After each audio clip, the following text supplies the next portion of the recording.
Hello lovelies, welcome back to Alake Ode YouTube channel. Your first time of watching my video, your first time on this channel, thank you very much for stopping by.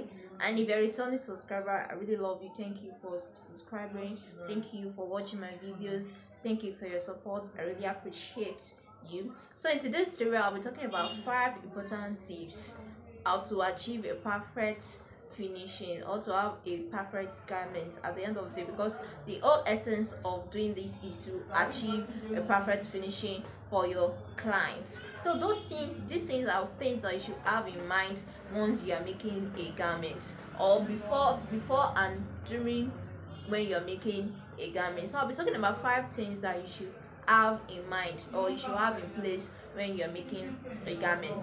So the one thing I want to talk about is accurate measurement. It's one thing that is very important, because your measurement is going to affect the overall outcome of your garment. Working with a wrong measurement, then you're going to come out with the wrong outfit. If the person is 8'48" and you're using 8'44" for the making of your garment, at the end the person will not be able to wear the dress. So even if it is bigger, you might be able to slim fit it and make it but if it has been smaller than the person, then there will be a problem for that. So you should work with the right garments and with the right measurement. And the easiest method, the easiest way to get the right measurement is by measuring your client. Your client is there, just measure your client and have your accurate measurement, and you're going to work with peace of mind that you're working with the right measurements. And if your client is not around, or you can't see your client can't come to your office or your factory physically, then you can measure your clients virtually, because this is the world of internet. Everything is virtual. We are doing our business online. Lots of our clients are people that we've never met before. They saw your Instagram page, they saw your Facebook profile. It's like, okay, let me trust this person with my fabric or with this job, and you deliver. So you don't just trust a third party measurement, in the sense that it does go to another tailor and go and bring it, and even it might not be complete, and there are some measurement that you take, maybe the person does not take. So the best thing is for you to find a method, to devise a method for you to measure your clients, even if your client is not available to come to your office to measure. So one thing is just to do video call. I recommend that I do that. So you have a plan with your clients. Okay, this is the time you have time for me to measure you. Like, okay, how is that possible? You have WhatsApp, you're watching this video right on your YouTube, right? So I'm sure you have a smartphone, so you must have a WhatsApp too. That's one of the tools where you do your business. So you just do video call, have plan for that. Okay, this is the time you're available. Okay, let's do a video call, and to get your client to get a tape measure. I'm sure you can get that everywhere in the whole world. So you get your tape measure and you just demonstrate for them. Okay, this is how you measure from one shoulder to the other. Is a shoulder measurement. In your shoulder to your nipple is your bust point, this nipple to nipple is your bust span. So you do that and you get an accurate measurement. Even if you want to take your the neck measurements for that, you get it. So you have the peace of mind that you're working with the right measurement, and the outcome of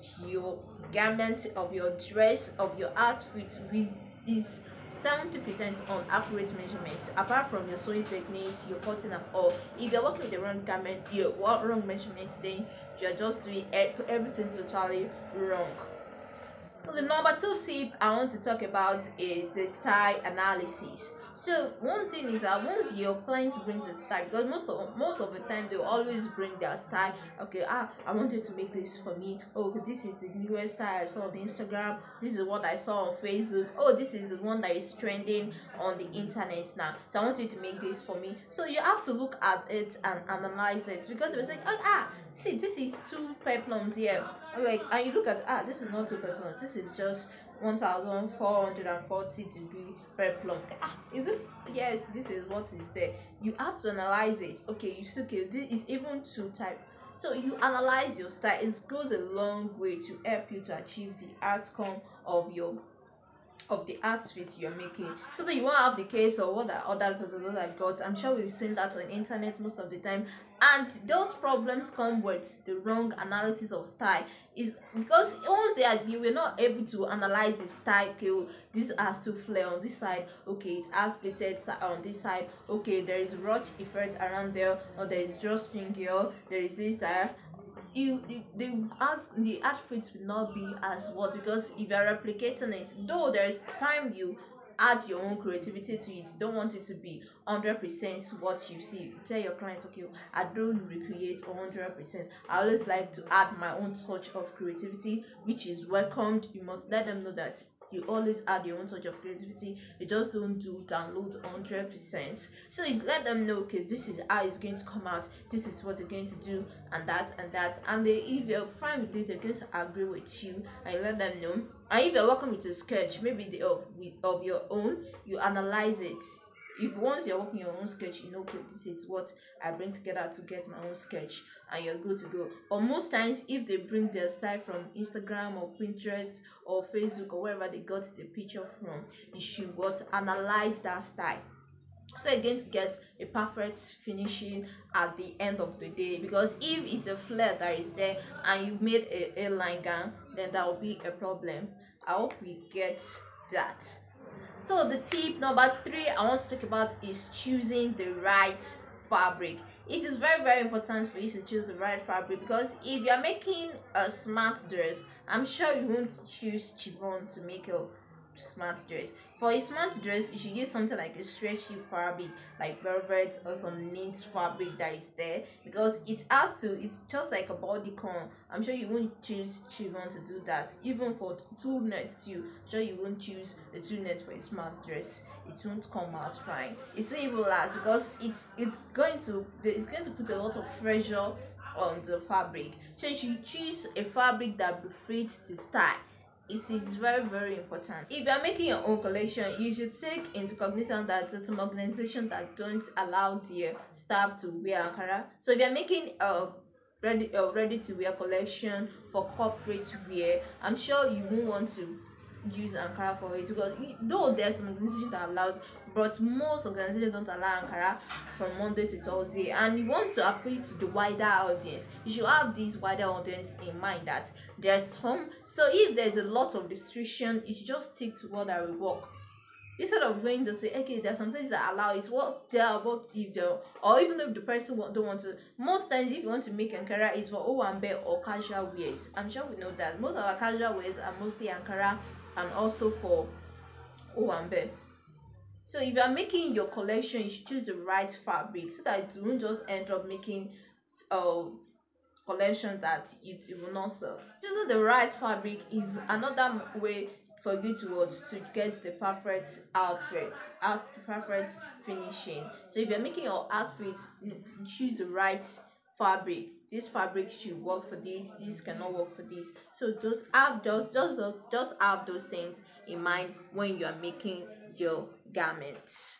So the fourth tips I want to talk about is use your tape measure twice, cut once. This has to do with checking, or just cross-checking once you've drafted your pattern, or if you are using freehand method, you have to check it on your fabric. Maybe you've drawn your lines on your fabric already, use your tape measure again. I'm sure you use your tape measure to draw those things, then use it again to check, have you made a mistake here? Is a dart not doing well here, or should there be a dart here, or should I manipulate this? That you should check over your drafting. It is very important, because once you cut, that's why I say you cut once you cut, then there is no any remedy except you have excess fabric that you can use to augment. But in the case where you don't have excess fabric, that means there will be a problem, and you have to go and get another fabric, which will be tedious for you. So use your tape measure twice and cut once you drafted, check it out.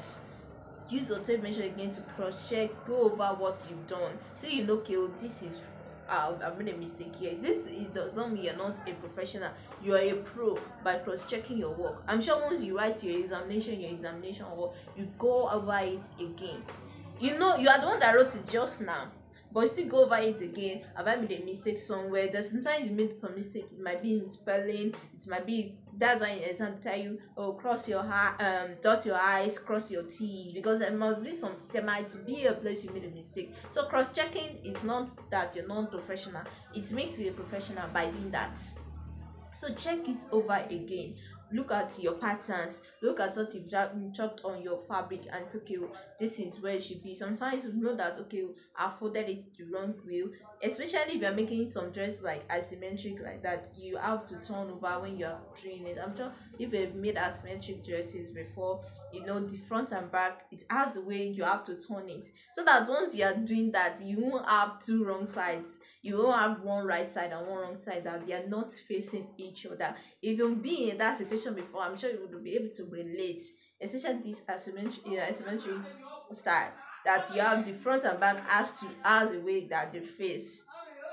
So use your tape measure twice and cut once. So the fifth tips I want to talk about is iron as you go. Ironing is one thing that you should enjoy as a tailor, as a fashion designer. You must iron every seam. So once you are sewing iron, if you are sewing and you're not ironing, your outfit will not come out fine. I can bet it with you, because there are some places you iron, you open some seams, you must iron. The perfect finishing of your outfit has to do a lot with ironing. If you've not been ironing as you go, and check, no, after you watch this video, the next outfit you want to make, iron as you go and see the outcome. It's going to come out beautiful more than if you don't iron as you go. I can bet that with you. The bonus points, I have a bonus that I want to talk about. So I said I'll be talking about 5 points, but this one is just bonus. I have a lot of patience when you are sewing. It can be tedious, so sometimes you'll be sewing and you just get tired. Just once you are tired, just leave it. You might be sewing and just like, this thing, why is this thing not doing? I've been doing this. Even sometimes you'll be fixing zip and it just feel like you I might not be one, I'll fix over 100 zip. Why is this one thing like, just drop it? Have a lot of patience. Just don't be in a hurry when you're sewing. Sewing takes a lot of patience. It's not just something that you do in a hurry, like, no, you have to have a lot of patience with your sewing. It is very, very important you have a lot of patience. So once you're sewing, have it in mind that your second name is patient. Be patient. Be patient. So you must be patient with whatever you are doing. It's very important. So sewing requires a lot of patience. So once you're sewing, please make sure to have a lot of patience. So that's all for today. Those are the tips I have for us on how to achieve a perfect finishing. I hope you take those points into notice. So thank you for joining for my TED Talk for today. I really appreciate you. If you have anything that you want us to talk about here, please feel free to let me know in the comment section, and I'm going to work on that. So if you've not subscribed, please click on that red button to subscribe, and also to all those that have subscribed, I really appreciate you. Thank you for subscribing, and see you in the next tutorial. Bye.